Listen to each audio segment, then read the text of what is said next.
Good afternoon, everyone. We'll just give people a few minutes just to join the webinar, and then we'll begin.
We'll just give it one more minute there, if that's okay. There's just a few people joining. I know sometimes these links can be tricky. So just one more minute and then we'll begin. Anyone not speaking might just put their mic on mute on our side.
Okay, we might kick off. Firstly, to introduce myself, my name is Sasha Cairns. I'm a tax partner with Grant Thornton, and I lead our Kildare office based in Newbridge. Welcome to the webinar. You should be able to see the speakers on the top of your screen and a presentation of the slides that we are going to go through this afternoon. Joining me is Robert Murphy, Tax Director, and Michelle Dunn, who's Assistant Manager in the team in Kildare as well. I just want to thank the Carlow Bar Association for facilitating us presenting to you this afternoon, and obviously David Cleary for organising this with us. So many thanks to you all in that regard. We've split the presentation this afternoon into two blocks. The first, which is probably relevant to your practices directly and to you personally, and Michelle and myself will go through that, and then we might break just for any Q&As around that. Also, just in relation to Q&As, if you scroll to the bottom of the screen in front of you, you'll see that along the bottom there's a Q&A function. So if you want to ask any questions while you're going along, if you use that function in particular, as opposed to the chat function, it's just easy, I think, for us to get visibility on the questions, and then we can address those. So once we've gone through that part of the presentation, the second half of it is more maybe on key topics that we're seeing that are important to be discussing with your clients. And Robert's going to go through most of that, key areas in relation to maybe asset protection, succession planning, some pieces around debt restructuring, and then I'll close out just with some key focuses around the family law area and taxation. So without further ado, I will hand you over to Michelle. Just a note for everyone, we are recording the session for any of your colleagues that can't attend, so just a note that it is being recorded.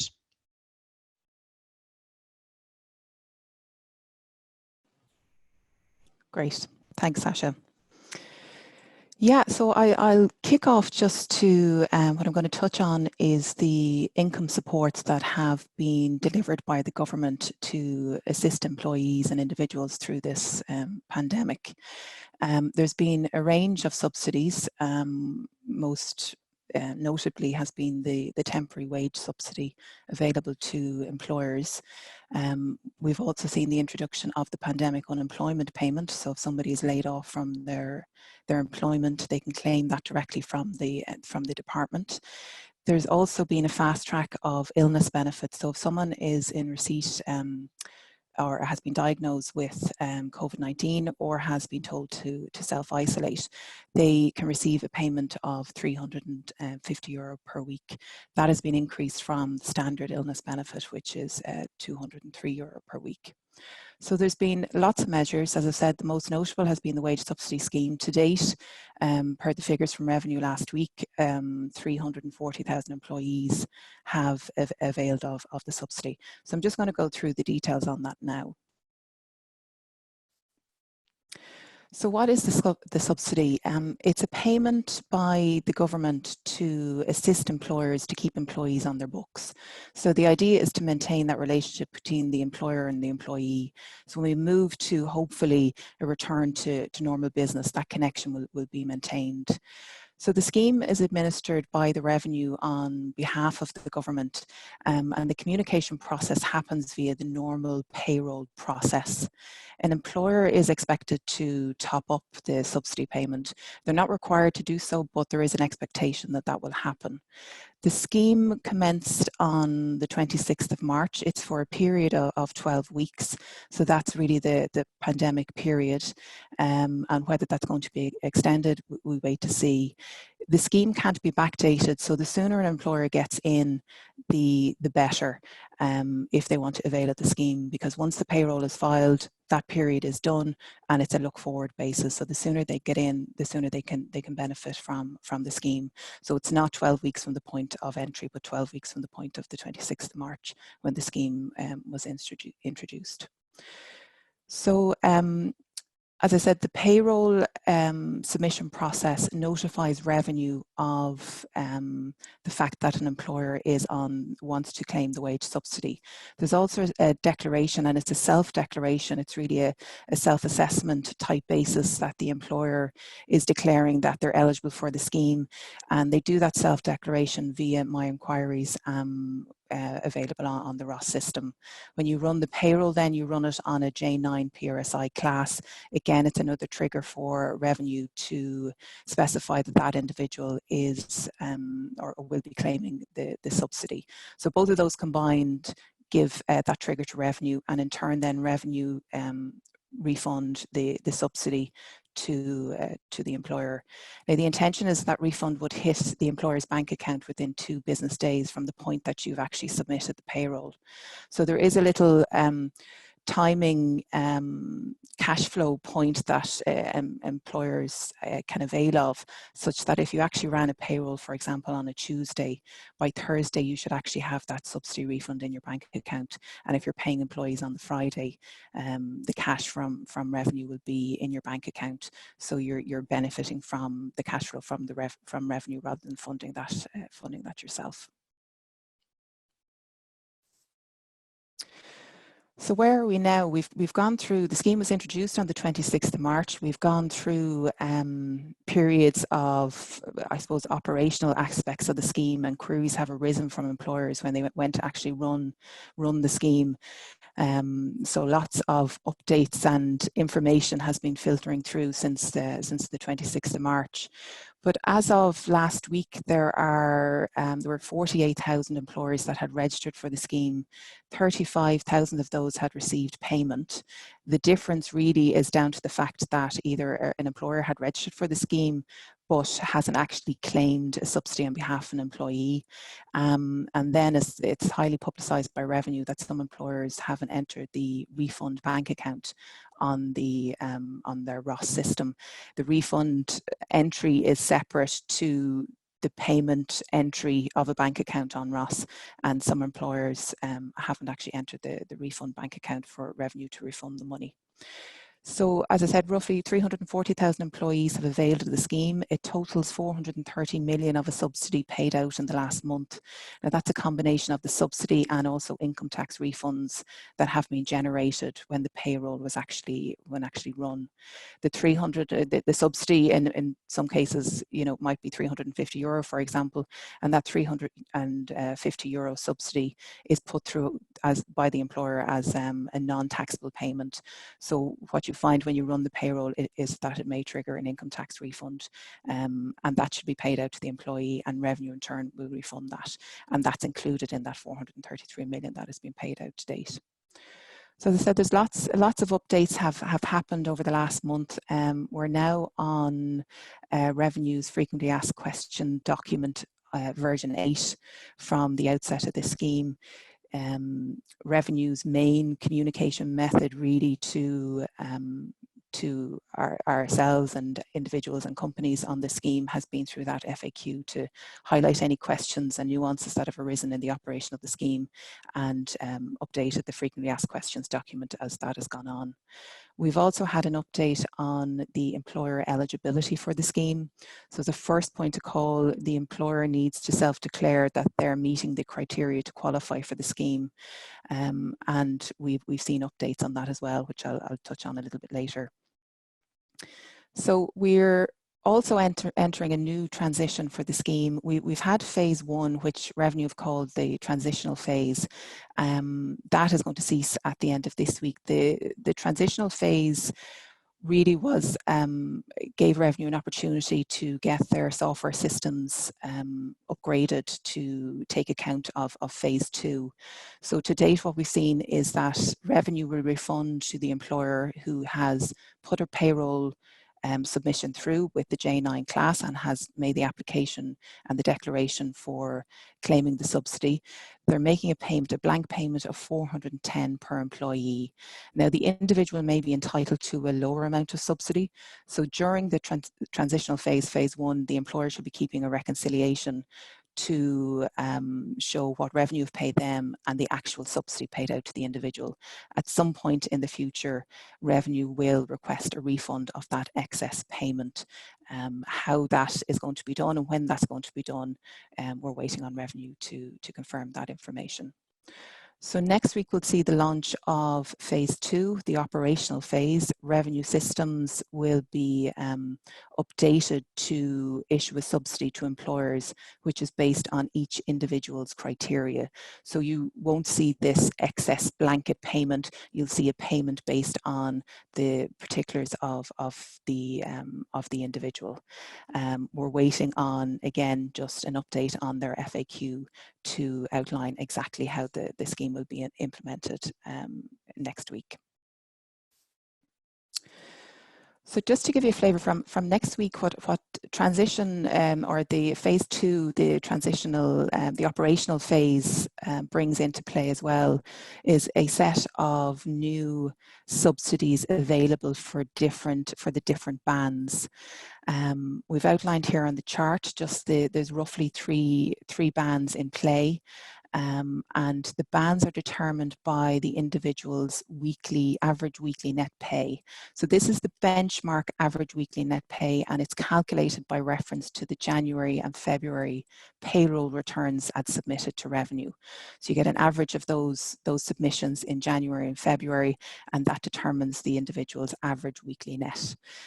That in turn then determines what band they actually fall into, whether it's band 1, 2 or 3. So band 1 being where the average weekly net pay is up to 586.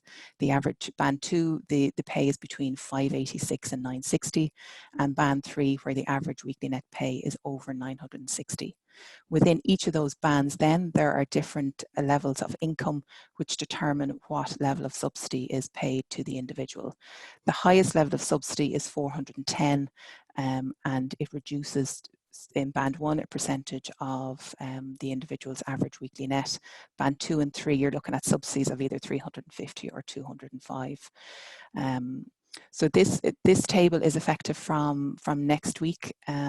To date, we have been working off different criteria, but this will filter in when the operational phase kicks in from Revenue next week.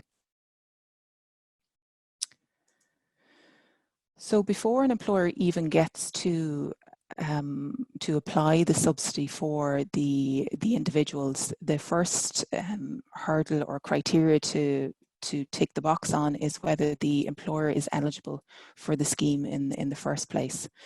So the scheme is open to all sectors, excluding public service and the non-commercial semi-state sector. The employer itself declares that they qualify for the scheme. Revenue may conduct a risk-focused follow-up verification process post the application of the scheme, and they may, if it's deemed necessary, examine business records if they want to take a closer look at the application for the scheme. So it's effectively up to the employer to determine if they qualify for the scheme or not. And what Revenue have stated is that there must be, the employer must have experienced a significant negative economic disruption. And that in turn is determined by a 25% decline in turnover or customer orders in Q2 of 2020. Recently, we've seen an expansion of that turnover or customer order criteria to include what Revenue are calling other reasonable basis. Now, that's probably dependent on the business model that you're looking at. So if it's a case that turnover or customer orders don't qualify or don't fit nicely with your business, you can look at an other reasonable basis method, but you must seek guidance from Revenue on that because you're not falling in to the turnover or customer orders basis. Revenue have also recently confirmed as well that you can apply the 25% decline in respect of a business division. So initially it was looked at really from an employer perspective. Now they've clarified that to say they will look at a business division, but that business division must have been formally set about, or there must be formalized structure in place pre-COVID-19. So it's not something that can be implemented now, but if you had a distinct business division pre-COVID-19, that business has gone down, but maybe your other business divisions haven't, you can look at that separate business division and apply for the scheme on the basis of a 25% decline in that business area. The employer must also have an inability to pay normal wages and other outgoings, and they must retain employees on the payroll in order to pay the subsidy out to the individuals. Furthermore, the employees must have been on the payroll as at the 29th of February 2020. That payroll submission for February must have been made by the 15th of March 2020. That's a normal deadline payroll process submission for the February payroll. And Revenue were quite kind of clear on that cutoff, but they've recently come out and recognised that maybe for some reason employers haven't met that deadline. So there is a concession where the February payroll was filed up until the 1st of April. So some employers who couldn't have availed the scheme before may now find that they fall into the eligibility criteria for the scheme. All names of anyone operating the scheme will be published on Revenue's website post the period of when the scheme will be operational. Now, Revenue say this is just a standard process for any employers that avail of grants. So some supporting documentation that we've certainly been advising clients over the last month, and particularly in relation to the eligibility and the 25% decline in turnover of customer orders. And what we're saying to clients is that they should, they're standing still at this point in time, they're looking forward. They need to pull together a forecast dossier to state what their business position is at this point in time. And items that we're telling clients to include in that file is some supporting forecast to support the 25% drop in your business. So you're standing here now and you're saying, look, it's very likely that my business is going to fall by 25%. Okay, what are you basing on that? What are the facts and figures behind it? So it's a drop in Q2 2020 that Revenue will be looking at. You'll need to consider your benchmark for that decline in Q2 2020. Is it reasonable for your business to benchmark that against Q1 2020, or is it more reasonable to benchmark it against Q2 in 2019? It might just depend on your business and the way the income flows in. So consider your benchmark for that 25% drop that's reasonable for your business. We're also telling clients to, you know, having that file, obviously budgets that would have existed pre-COVID-19, what you expected your business levels to be, which will further support that 25% drop, because obviously the expected income may not be what it was. Keep a record of any minutes of any meetings that you may be having with partners regarding what the expectation is around the decline in business. If you've got any cash reserves in the business, outline how they might be used, perhaps to fund debt or any business expansion or recovery post COVID-19 and the pandemic period. So the cash reserves are already essentially isolated for other business uses. If you've got any, if you're speaking to revenue or you're speaking to banks about loans and putting any hold on any repayments in that regard, keep copies of those on file also. Altogether, pulling together a file that's supporting your business position as you stand now, and that 25% drop in income as you go forward. So just to kind of finish up just on a couple of comments that, just to highlight a couple of comments from the Minister of Finance, Paschal Donohoe, and also the Chairman of the Revenue Commissioners, Niall Cody, in their press conferences. One thing Paschal Donohoe pointed out was with regard to a difference in the wage subsidy scheme and the pandemic unemployment scheme. You possibly had a position where employees on the unemployment benefit were better off than being maintained on the wage subsidy scheme, and employers' hands were tied in terms of trying to top that up to a level that would equate to the unemployment benefit.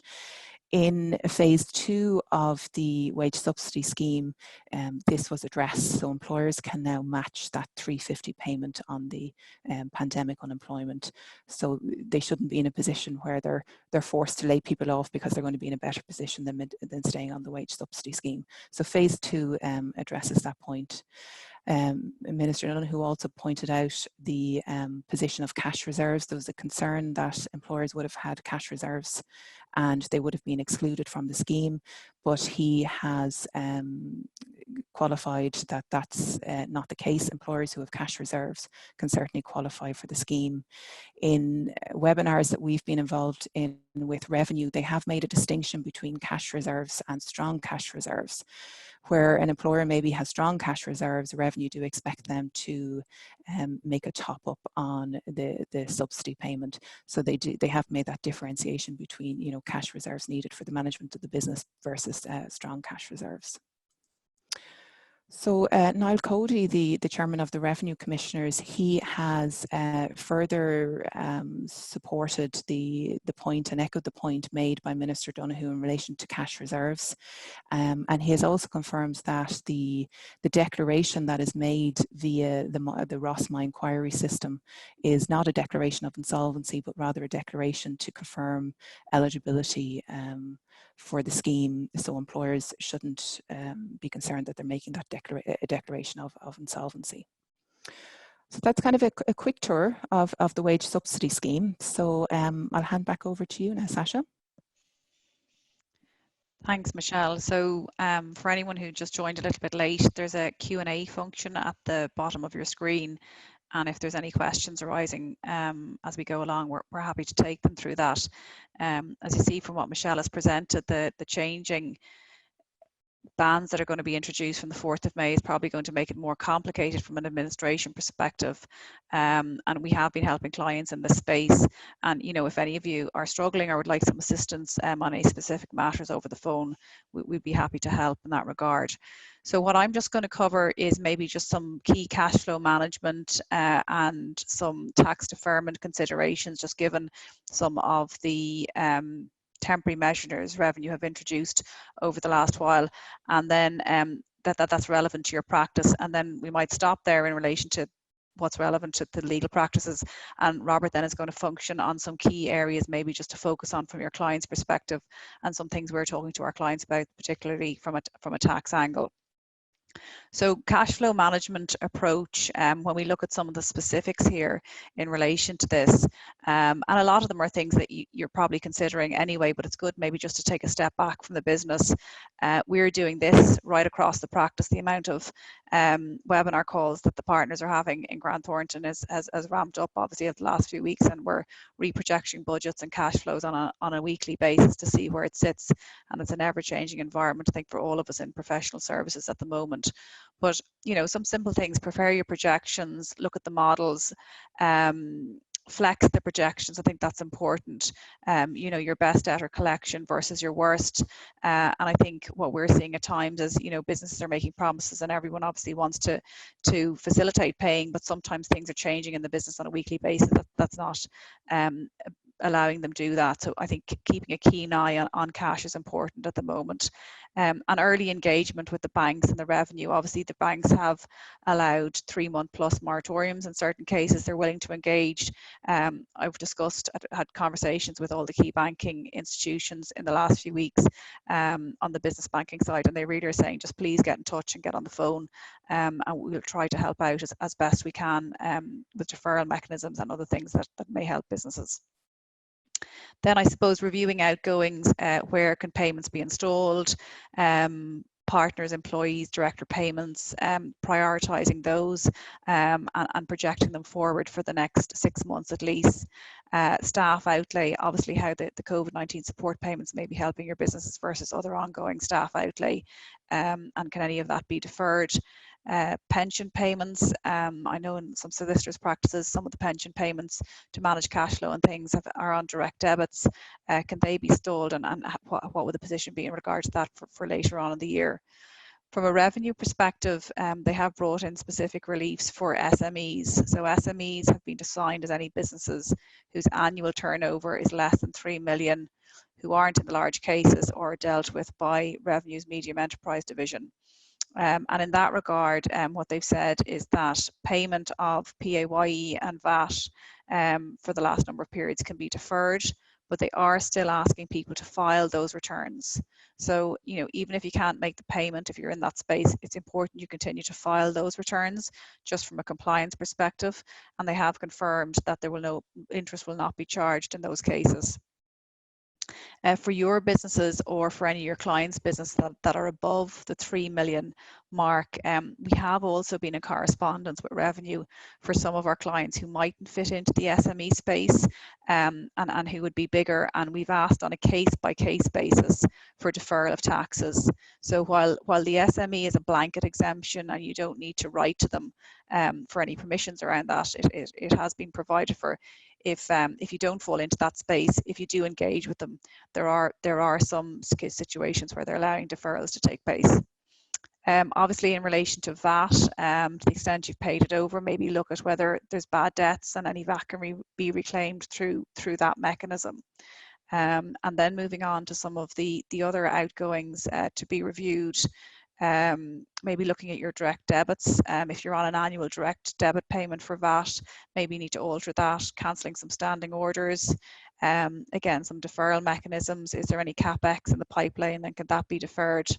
And then obviously we've seen that various different tenants are having discussions with landlords in relation to deferring payments.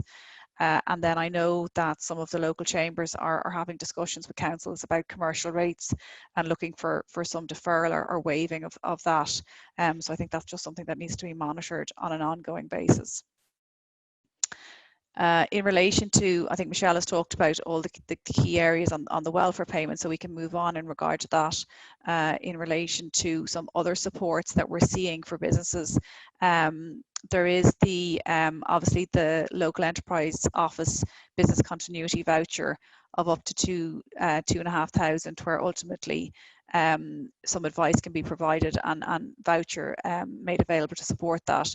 Enterprise Ireland has also introduced a 5,000 voucher for financial review for any businesses that are their clients or in the manufacturing or certain sectors of the economy. So again, that's probably relevant to clients, and it provides a voucher for up to 5,000, where you can go to professional service providers that are on the EI list.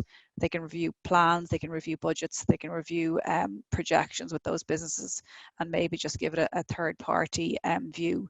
And we have a number of our colleagues in our corporate finance department that are listed with EI in regard to that. And the SBCI loan scheme has obviously been extended, and the EI have also introduced some grant and loan schemes currently. So they're just some of the supports from a government perspective that are there for businesses.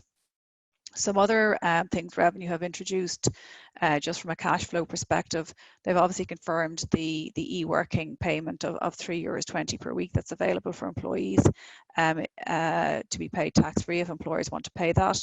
And to the extent you're facilitating employees setting up at home by providing equipment or laptops or certain things, obviously there's been guidance produced that there will be no benefit in kind on those.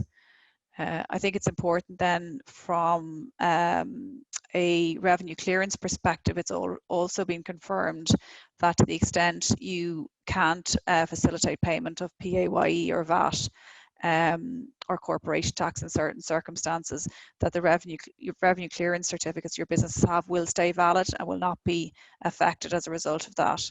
And Revenue are facilitating interim refunds of professional service withholding tax.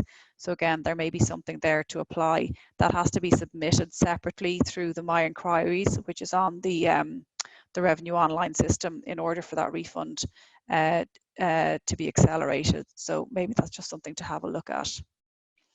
And we had some clients who had received revenue audit letters or intervention letters in advance of COVID-19 taking place and us all working remotely, and all of those audits have now been suspended until a later date, and we understand there'll be no interventions in the medium term. So moving on from that, just in relation to some other key areas, more so maybe your clients, any of them in the tech space that are carrying out research and development. Previously, in order to claim refunds that would have been available to them in this space, they would have had to file their tax returns and claim them that way through Revenue. Revenue have actually said that they will facilitate obviously the payment of R&D tax credits for 2019 on the filing of those returns, but they'll also facilitate an accelerated payment for 2020. So benefits there. There's guidance in relation to company cars where benefit in kind may not apply if that car is not available for use or is not being used by the employee. And then there's been extensions put in place for local property tax and also close company surcharges, which are relevant to companies.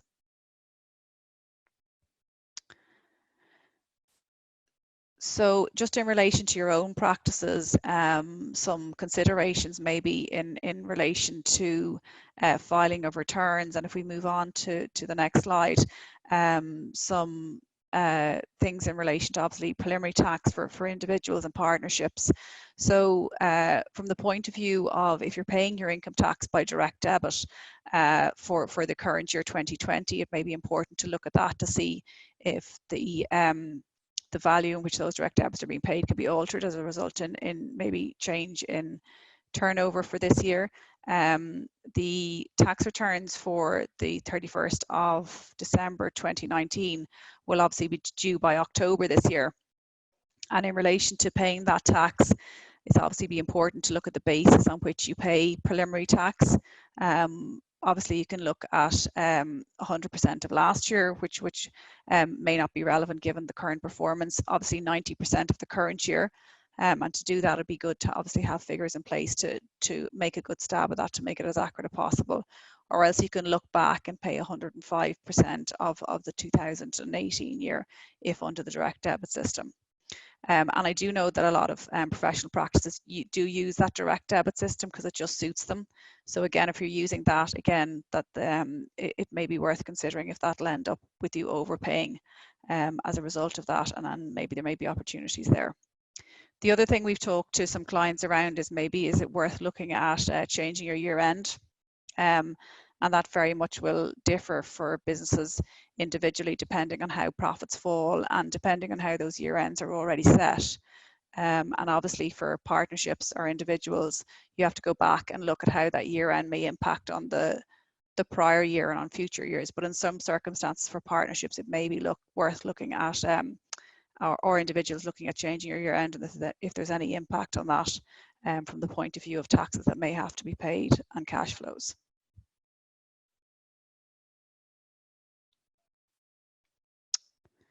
So I think I've covered that from the point of view of individuals and companies.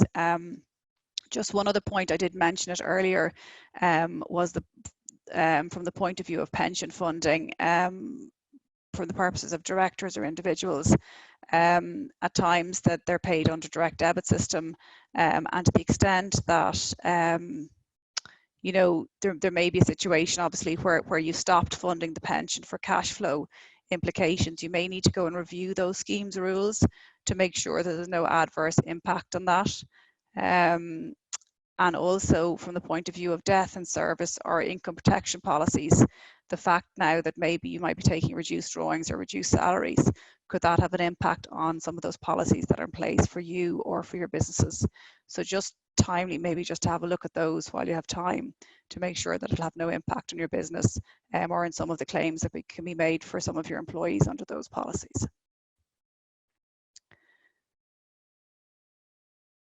So I think that brings us to the end of the considerations really for some of your businesses and for the practices. So moving on, I might hand over to Robert, who's going to go through some key areas for your clients.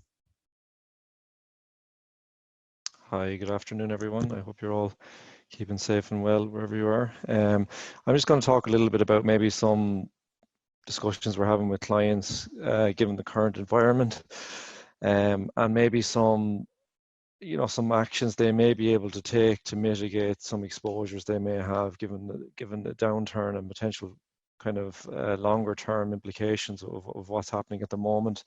The first part is around asset protection strategies. So we do see a lot of businesses where they have maybe a long-standing trading business, but they'll have accumulated cash or they'll have accumulated non-trading assets maybe within those corporates. And if they do have certain levels of leverage or creditor exposure, it can leave those personal assets and cash exposed. So we have discussions with them around whether there's alternative structuring that can be done within their corporates to kind of protect those type of assets. So I'll go through maybe just 3 or 4 options here.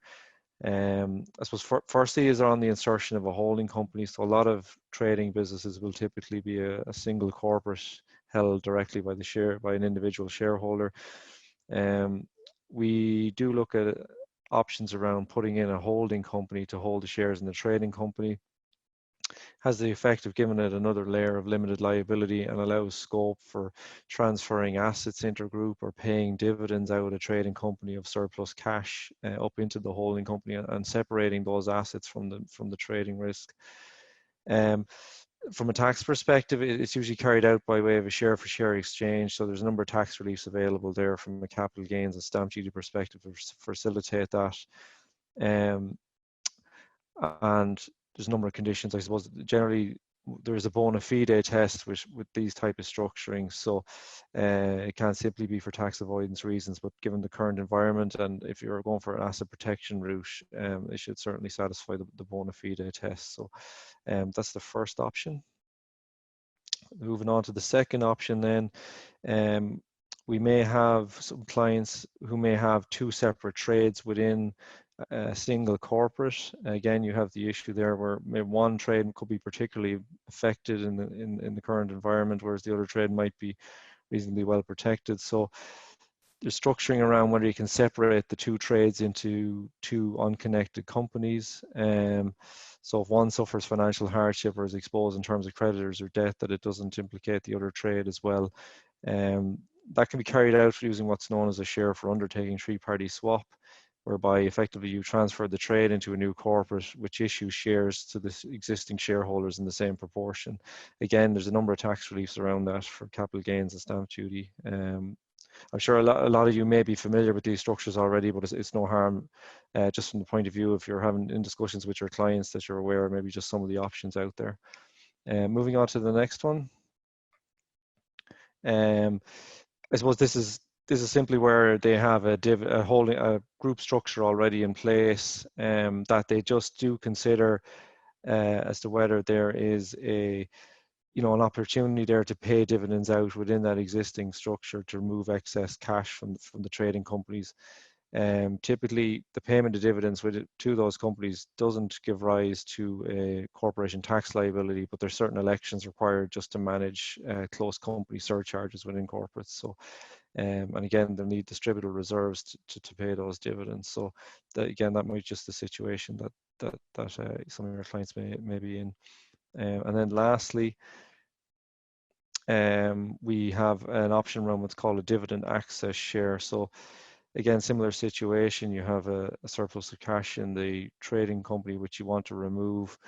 It is possible to put in a single share to a new corporate which sits outside the existing corporate, again held by the same shareholders, which allows it dividend rights only, and in which a dividend can be paid to remove cash and put it into a separate corporate to ring fence it. So it can be done. There's a number of tax considerations with doing that type of structure, but it is an effective way of removing excess cash. So again, that's another structure that could be considered.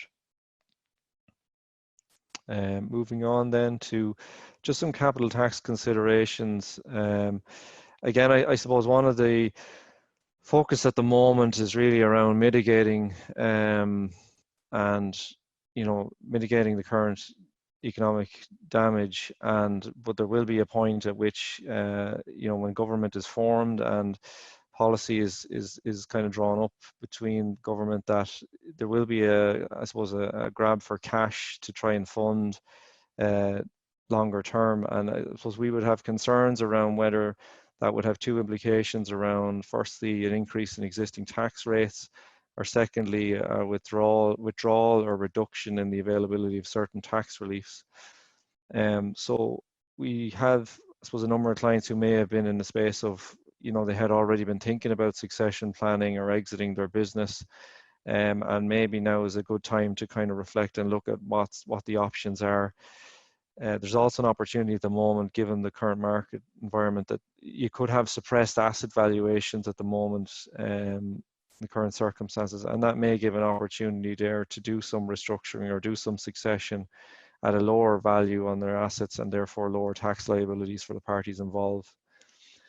I suppose the typical reliefs that you may see or come across and that people would normally be relying on is a retirement relief, business asset relief for capital acquisitions tax, entrepreneur relief, the current pension caps both for contributions and funding, the CAT group thresholds, again, they have been increased every year since 2011, so they could be an obvious target. The current rates are 33%. It would be difficult, to swallow if to see those increased. It wouldn't be conducive to a business environment, but you just don't know in the current situation where that could land. And the second, I suppose, there's no established wealth tax in Ireland per se, but that is an option depending on what government's formed that could be looked at in the future, and particularly targeted on property as well. And I suppose just some of the circumstances I've mentioned, some of them before: increasing in rates, reduction of current reliefs, increased stamp duty, which we saw last year in terms of had a significant impact on the property market. The surcharge on high earners, that had been tapered to some extent, but again, you could see it recurring. Increase in DWT this year as well has gone from 20 to 25%, and a potential increase in the USC. And interestingly, I was listening to a talk earlier with Lucinda Creighton around the political environment, and she's made the point, I suppose, none of the parties in their manifestos had any indication of or seeking to reduce tax rates.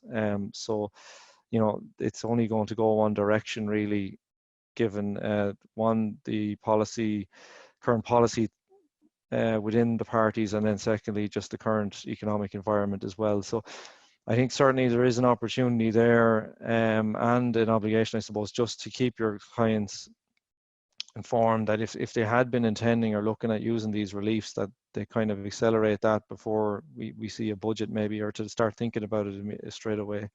And certainly we're more than happy to have a conversation. We work with I appreciate a lot of your clients may have their own accountant advisors. We would often work with those practices to do single pieces of advice, maybe around particular issues, and we're more than happy to take a phone call or have a meeting over the phone or face to face, please God, when it restarts, just to have a discussion with clients to see what options are on the table and whether we can offer any assistance in that regard. Second part, I suppose, of this as well is just around insolvency and debt restructuring. I suppose we have a significant level of experience coming from the last financial crisis, as a lot of it would have been linked to property. In this environment, you know, this is something that may start to occur in the near term. There's a couple of tax considerations around debt restructuring and insolvency, particularly around managing, I suppose, tax exposures on where there's potential write-offs. So for instance, if they've accrued interest costs or land dealing losses, triggering write-offs as part of debt restructuring deals can trigger tax liabilities for individuals, but they can be mitigated to some extent with a little bit of tax planning. Where people are being forced to sell assets, you know, it's possible to look at the order of those disposals to make sure that losses are matched with gains insofar as possible. VAT treatment of property or asset sales, again, you'd probably be familiar with some of that as well, but we do a lot of work around that space. There's a sort of stamp duty impact in terms of debt restructuring just needs to be looked at, and also the tax impact of guarantees. So where people have signed on as guarantee for loans and those guarantees are called in, there can be a potential tax impact. So that just needs to be considered as well. For receiverships, just managing tax exposures on the asset disposals. And again, there's just some filings and obligations for the receivers there. And then in terms of liquidations, I suppose they have an immediate impact for corporations in terms of their tax filing and payment dates are accelerated and brought forward. There's a potential loss of group relationships for certain tax reliefs. You just need to be careful that it doesn't trigger anything where there's been previous intergroup disposals or transfers of assets. You obviously have tax on disposals, both on the wind up for the shareholder and also disposal on the assets for the company. Again, so a little bit of planning can mitigate some of those liabilities. And then finally, just the stamp duty impact as well, just to consider. And I'll pass you back to Sasha now. I was just going to talk a little bit about family law and maybe just some tax considerations as well. Thanks, Robert. So just really to conclude, I don't know if any of you saw, there was an article last week on the increase in divorce rate in Wuhan and China after obviously the lockdown had ceased there. And, you know, we're probably going to see a little bit of this over the next few months. What we find on the tax side is, obviously, while you guys on the legal side are dealing with both parties on negotiating how assets may be split in a separation or divorce cases, we kind of find that maybe the tax piece kind of gets forgotten about or is maybe thought about at the very end. And we do see some real advantages in maybe being brought into the discussion a little bit earlier, and that both parties, whoever you're advising, are aware of, you know, what the after tax income they're likely to receive as a result of the settlement is going to be. We worked on one last year which was quite detailed because it involved the unwinding of a trust structure and how the assets were going to be divvied out as a result of that.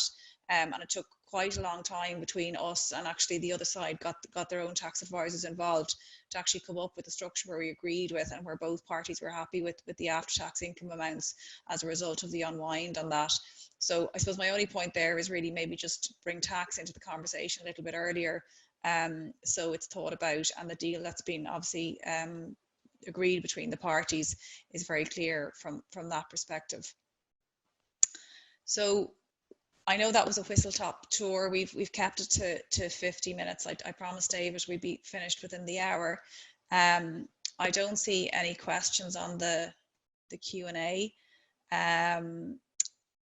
So I don't know if anybody wants to pop anything up there now, if there's any burning issues.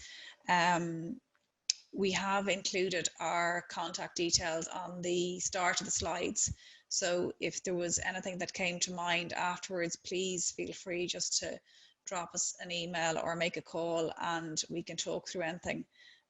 We will be circulating the slides through David and a recording of the webinar from today. And just look to thank you very much for attending. Hope you keep all safe and well, and that you're being kept busy within your own practices. And hopefully maybe when we get an opportunity to get out and about again, we might get an opportunity to meet face to face.